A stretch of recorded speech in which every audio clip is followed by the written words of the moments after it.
In this interview, I got to chat with three-time Oscar-winning re-recording mixer Michael Minkler. I once did an entire 3-hour movie with Oliver Stone, and at the end of our first run-through, he said the whole picture is not working. The whole picture doesn't work. I don't know what it is. And he left. And multi-award-winning supervising sound editor Jack Whittaker. Sound editing is the intention, and sound mixing is the truth. It's a great reality check to have a mixer listen through stuff. We discussed their Emmy-nominated work on Masters of the Air.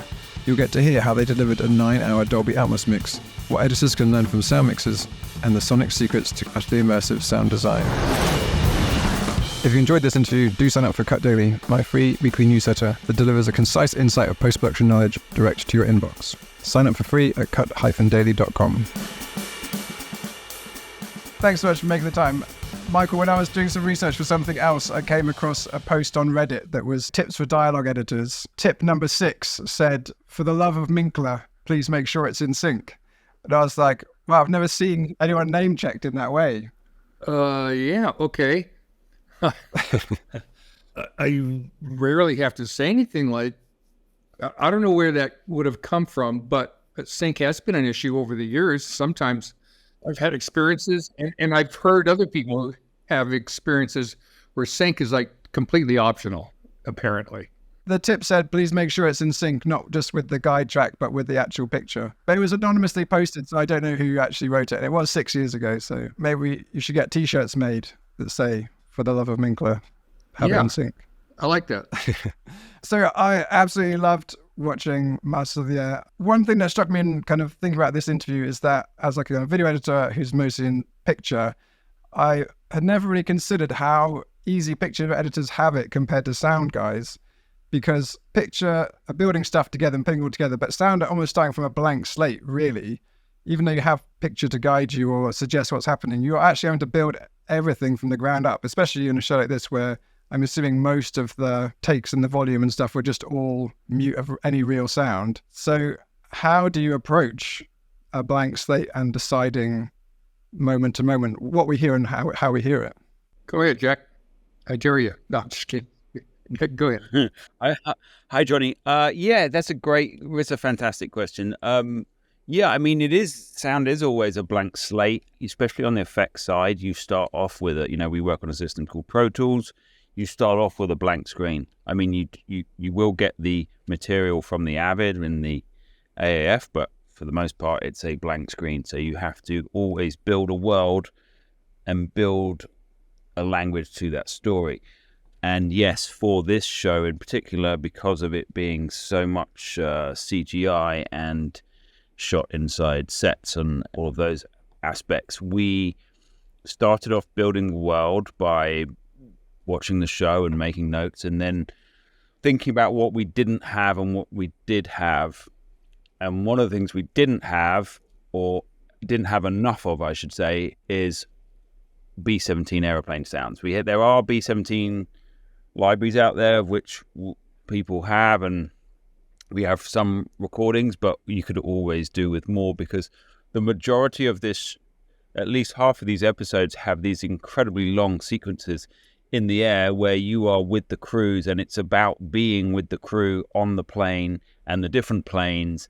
And so when you are with the characters for that long, you need new sounds, new exciting sounds. So we went to Arizona and we recorded one of the few remaining flyable B-17s, and we had access to that plane for I think 3, 4, 5 days, something like that. And then we had 2 great sound recorders with us from my company Formosa, of which I'm a part of, Charlie Campagna and Eric Basta. And Charlie really spearheaded this amazing plan operation of how to capture as much of this very valuable asset as we could in the time.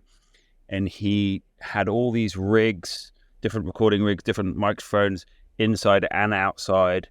And then Mike and I accompanied him with some other crew members, and we recorded this plane from every which way we could, trying to do the things that those planes should do. And that was the beginning of the character of the plane. Cool. Yeah, well, let me just say that I know that a lot of times post-sound people like to say that we started with a blank page or a blank screen. And that's not really true, because I think the only one that starts with a blank page is the writer. So the reason I mention that is like, because we are in post, we are the benefactors of everyone else's work who came our way before us. So we have the writer, we have the actors, set designers, director of photography. We have all of the storytelling. Everyone's ideas and contributions give us ideas.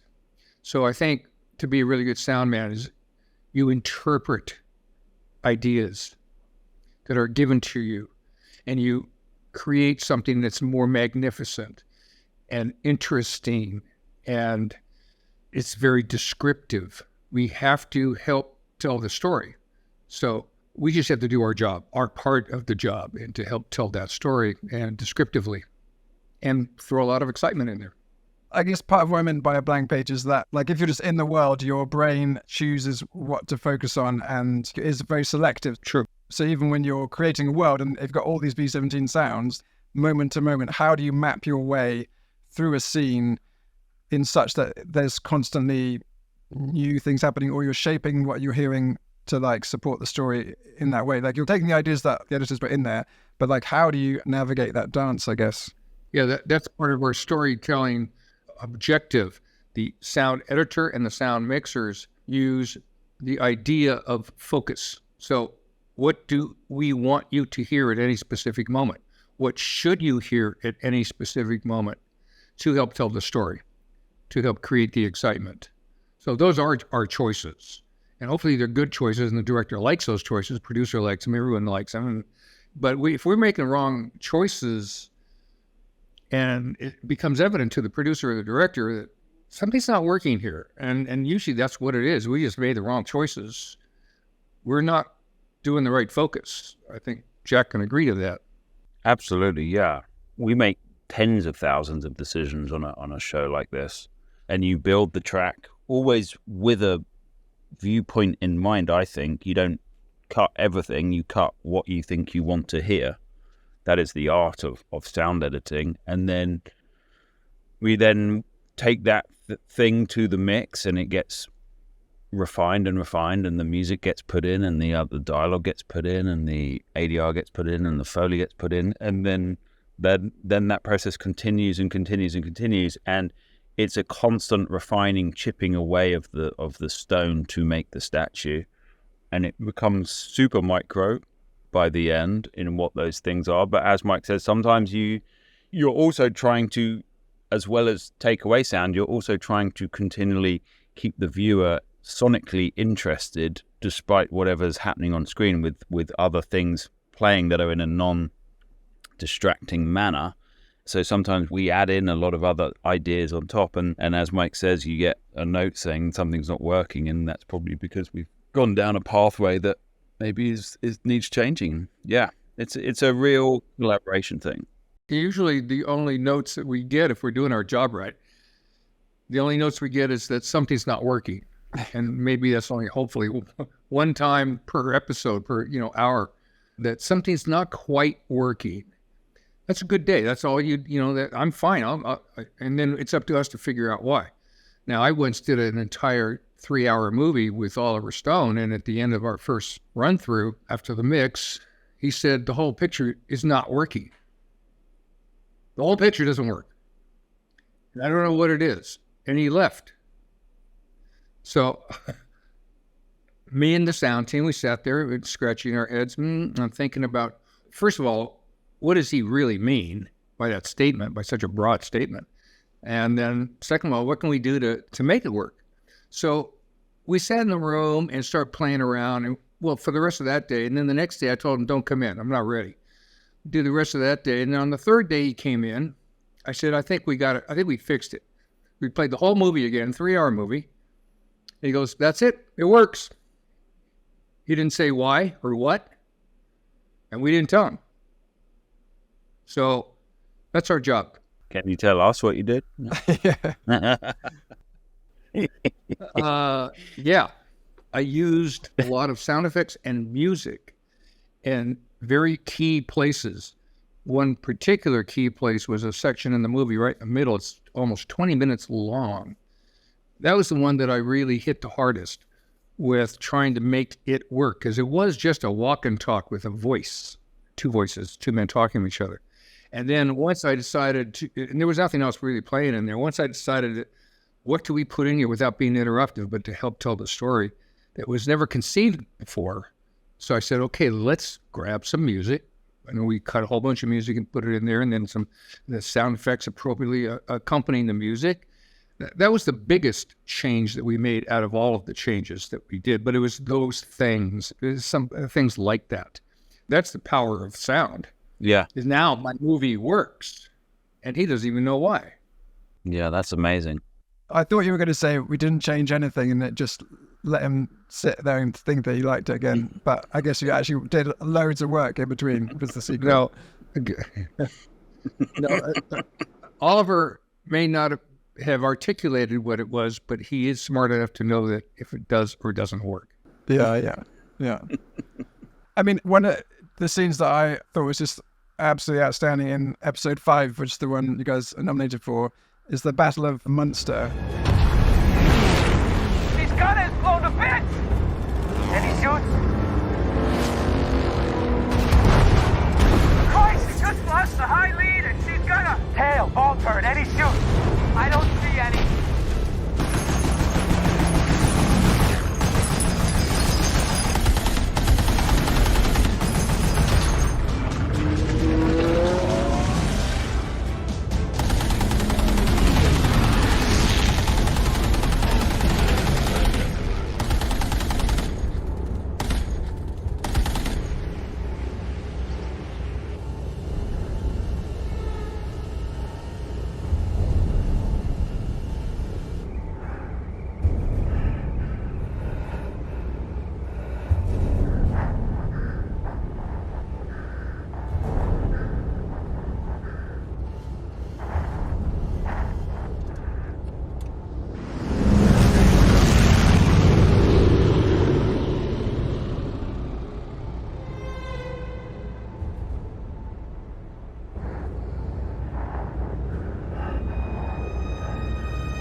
Everybody. Pilot to crew.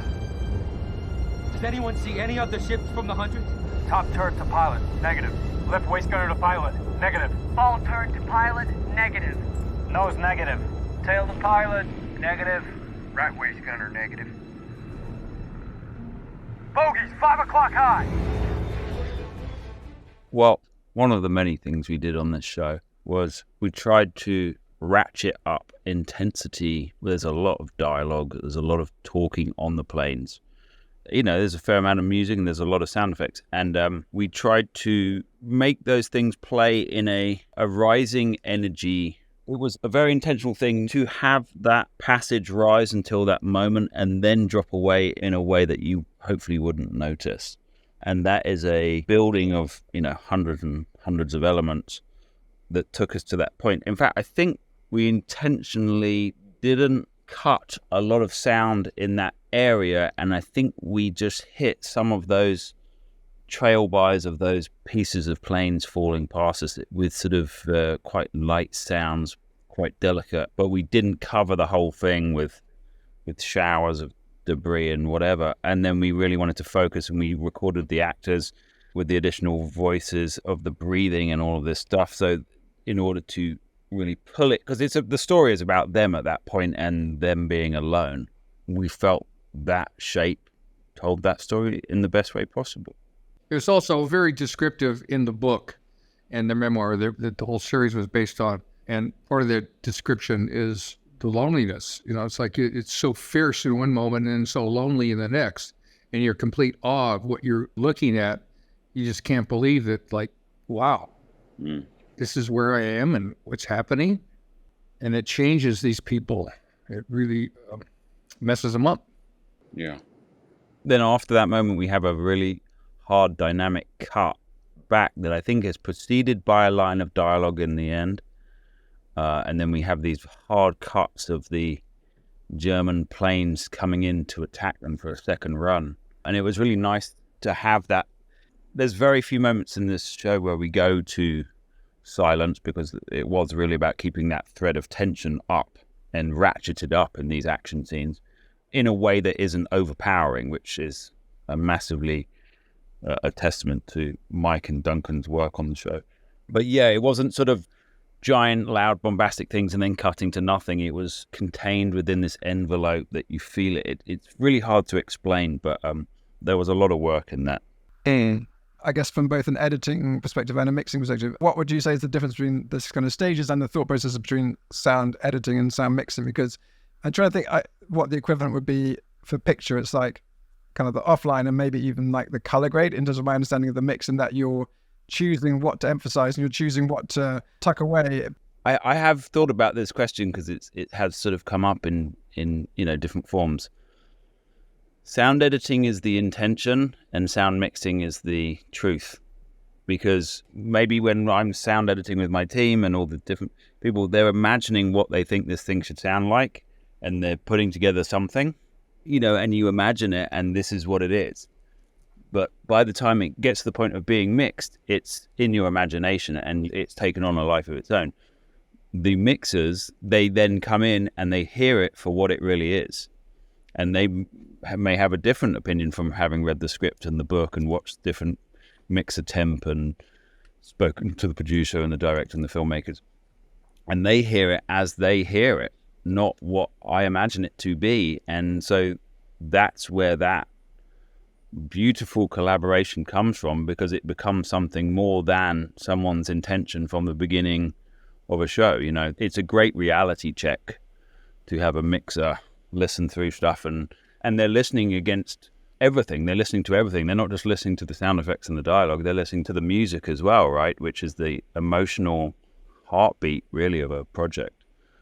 Would you agree, Mike? I've never heard you say that, Jack, but I do agree with that statement. And I'll ask you later. I literally just said it. I haven't. No one else. Oh, you made it up? Okay, cool. Very good. I completely agree with you, but let's not give the impression that the mixer then, when he gets his hands on it, it's his prerogative to start messing around with everything, but it is his function to look at it as a whole, where the editors are looking at singular pieces that they're working on. There's so many pieces in the soundtrack. So they're working rather singularly, not completely, but sort of. And then the mixers have to look at the whole big picture, but never alone. The editors are right there with them. The picture editor is with them. Sometimes the director is with them. But the mixer's never alone and should never impose, his will. It's the collective will. But the mixer does have it in his hands, and he does have to execute it and perform it. Yeah. On this show in particular, obviously you guys were on it for a very long time, and it went backwards and forwards and changed many, many times of all the episodes, and they were all live at the same time and kept going round and round. How did you maintain the creative stamina to keep going and keep refining and finessing and tweaking or completely changing and taking a whole different track? Like, how did you maintain the creative stamina, I guess, to run that marathon? By having an open floor at the mix. By open floor, I mean everyone's allowed to say anything they want at any time they want. And usually it was just the four of us there. There was me, Jack, Duncan, and our mix tech, Shane. We didn't have a lot of interference from anybody for most of the time. So that open floor was the four of us talking. And whether it was a new idea that incurred right there at the moment, or it was an idea that happened at 3 a.m. that you brought in the next morning, we collectively went to work at it. So that's how we kept the joy happening. Is no one is imposing their will. We're all in it together. It was all for one for all. So it was a real joy coming to work. And hopefully it was a joy going home. It was a joy going home too. Between the different episodes, you got, and we did move between the episodes, as you said, Johnny, between first 3 episodes and then episode 4 and episode 5, then 6, then 7, then 8, then 9. They're very different worlds, from different perspectives of different characters. And that kept it fresh as well, because For example, in episode 9, we shot 9 languages of people in Loop Group because there's so many different nationalities in that episode. So it keeps it fresh because everything was a new thing and so different, so varied. It was like working on many, many different projects at once. Yeah, and that's kind of the beauty of having different directors. So we had 4 teams of directors. There was either a single director or dual directors on these episodes, and they were divided up into 3, 2, 2, 1. So there was a slightly different style and a slightly different build how that particular part of the story was told. So that allows us to do a slightly different build. Jack told his editors a slightly different build. You have your aesthetics and I have mine, so you go do it differently than the other guy. It eventually has to go through Jack's hands and my hands, but it was a little bit different coming in and going out. Yeah. Cool. If you were in the pub, or I guess the LA equivalent of a pub. Who's pub? If you were just in the bar with some other sound editors, what parts of the show or what parts of the process would you be describing as the parts you were kind of like most proud of? I can start if you want a mic, or you can start. Well, I wouldn't speak about any one particular thing. It's the whole. We had opportunities given to us from different directors, and scene after scene after scene was so good, and there was just so much there to work with. So I don't really, there's nothing that I would hang around with a bunch of sound guys and go, hey, did you see this? Did you see that? Because I'm like the big general person. It's like it's a whole thing. It's not a specific thing. But when I am around sound guys, they do like to talk in their specific lane, and I let them, and that's fine. They should talk about their lane. Their contribution was, and I just hope I made them happy. Jack? Yeah, absolutely. It's a piece as a whole. I do feel there was a unique aspect to this thing, which is because of the amount of different aircraft within the squadrons, and they go out on these missions, we did work quite hard on the geography of those different planes and the sounds of those different planes, and also the geography within those different planes. And sort of not even just from a point source perspective, but a feel perspective, we did work quite hard to build a feeling of that plane in the room, especially if you're fortunate enough to have a really nice home atmos room and hear these things playing in a good home atmos. You are inside the plane, and there was a lot of techniques were utilized to make you feel that way. And it's easy enough to say that, but there was a unique aspect to this that we sort of tried to have it's not a heartbeat, but I was pretty happy with that, because that's a lot to take in. For you to be able to follow a story as complicated as this and not be overwhelmed, I think is an achievement I'm proud of. It was one of the most complex things I've worked on, for sure. Cool. In watching the show, you're just so caught up in it. Editors talk about it, if they've done their job right, you don't even kind of notice they're there. And I think I was going to play a clip, but then I kept making the clip longer and longer and longer because I kept just being sucked into it. And I was like, oh, this bit's so good, this bit's so good, this bit's so good. Hey, Johnny, there is one thing I would like to say when it comes to talking amongst the other sound people when we get together, and that I would like, and I share with them, which is the amount of time that was given to us by Apple and by Playtone. For whatever reason, the budget was a certain thing, and it was generous. And then it kind of grew because of changes, and then it grew again because of more changes or somebody else's ideas, involvement. But for whatever it was, we always took advantage of having more time. If they gave us 5 minutes, we took 10. We would just steal it. We would grab time whenever we could. I say that because when I talk to other editors and mixers, they all tell me these stories about they have no time. They're given 1 day, 2 days, 3 days, 4 days, 5 days to do massive amounts of work. And it's not right, and it's not fair. And they go, well, that's the budget. And I said, this is the budgets that are wrong. They're hurting themselves. These are filmmakers who obviously don't care about their product. And they certainly don't use sound to help tell their story. They're either lazy or they just don't know that sound can be the most creative weapon or tool that they have to tell their story, other than the writing and the acting. So my word to them is get more time. Fight for it, fight for it, fight for it. Yeah. I guess 2 projects with Apple TV and Playtone where they'll give you that freedom. Yeah. Yeah. They work it out. Yeah, it's always good to have more time to be more creative. We're living in an existential time of fear of AI, and I have been considering that subject at length. And I've actually come to the conclusion that the more creative we are, the less we have to worry about. Because AI will not catch up if you're being as creative as you can be at all times and trying to evolve and continuously innovate. It can't match that. And I think that's what we should all be doing. I don't think AI is ever going to be used as a creative tool. Now, obviously, it shouldn't be used as a creative tool now because it's not advanced enough. But I'm not sure it's ever going to be, unless it's a really lazy man's tool. But it's a utilitarian tool and can be used for that. And if your program that you're trying to create just requires utilitarian sound, maybe AI is up your alley because it's cheap. But if you're going to be creative at all, you need the human being. Well, this is the thing, even with AI sound effects, right? It's like if you put in like into an AI sound effects generator and say a plane engine, you've got no idea what it's even referencing for that thing. It's not gone out for 3 or 4 days, recorded a B-17 doing dives or a B-17 taking off.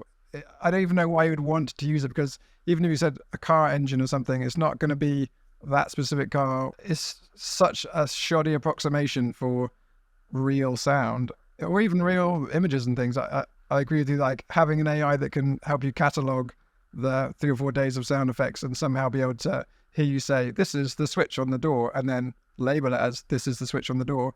Great, but not generate a sound of a switch on a door, because it's not going to be authentic. You can record a switch under the door 10,000 different ways, and it can tell 10,000 different stories. So there can't be an AI generated version of that will accomplish every storyteller's vision. It will become so boring, you know. As a final question, what would your advice be, I guess, to somebody who wants to get into sound or who's watching a show like this and is like absolutely captivated by the sound? Like, how can they go from being captivated to making their first entry into the sound world? There's so many pathways, and every pathway brings a different perspective as well. And so I work in a beautiful building here, and I have lots of great colleagues who are on this corridor with me, other supervisors and other crews. And each of those sound designers, sound editors, sound mixers pathway was different, whether it was music or they were into making guitar amps, or they were into wildlife sounds, or they were into acting, or like each pathway is a different pathway, and all of those human experiences give each person a unique advantage.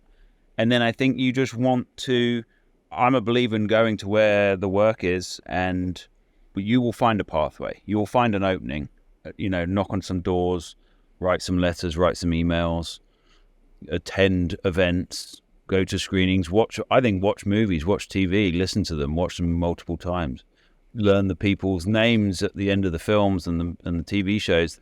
Those are the people you want to be talking to. That's how I got into it. And then just listen and learn and try and soak in all the information if you can.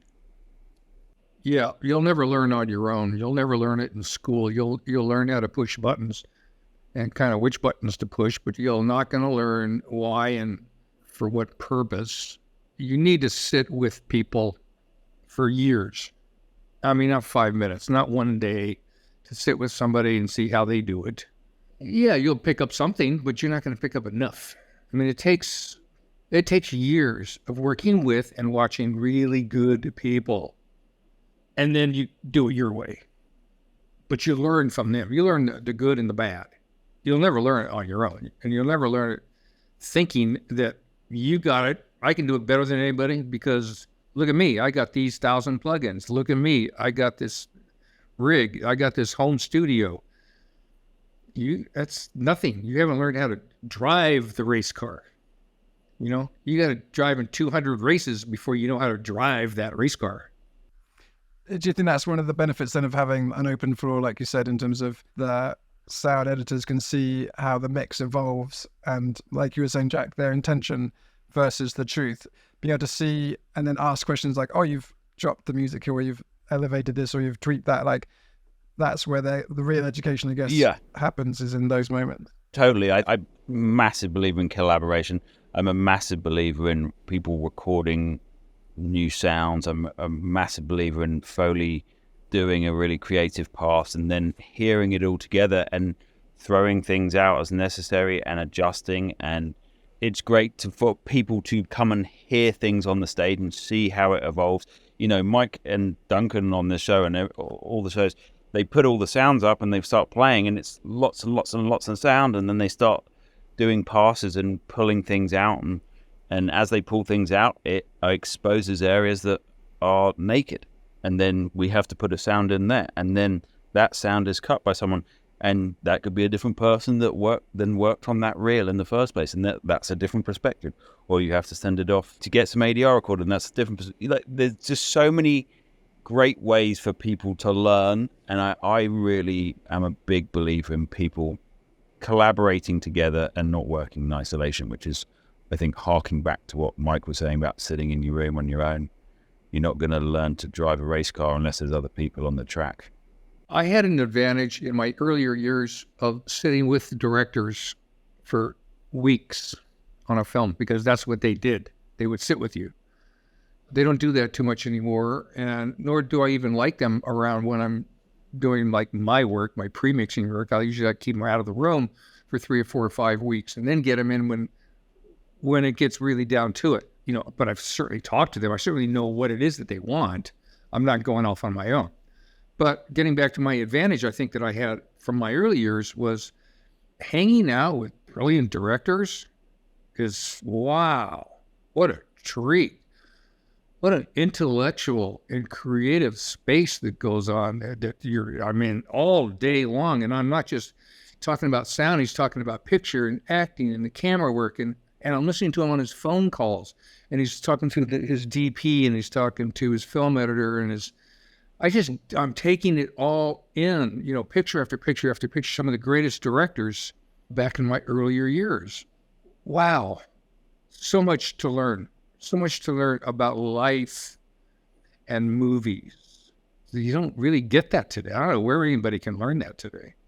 Some sound editors, yes, are really, really super close with their directors, and they get it. They understand it. That's their space, and good for them, because it's all of that intellect, shared knowledge. Good stuff. Boom. Gentlemen, thank you so much for your time and for sharing your perspective on the craft. I've definitely taken a lot away from everything you've had to share. You're welcome. Thanks for having us on the podcast. It's been really fun. Thank you. I just want to say another huge thank you to Michael Minkler and Jack Whittaker for being so generous with their time.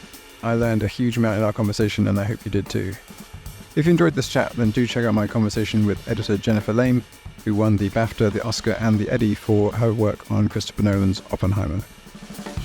If you enjoyed this interview, do sign up for Cut Daily, my free weekly newsletter that delivers a concise insight of post-production knowledge direct to your inbox. Sign up for free at cut-daily.com.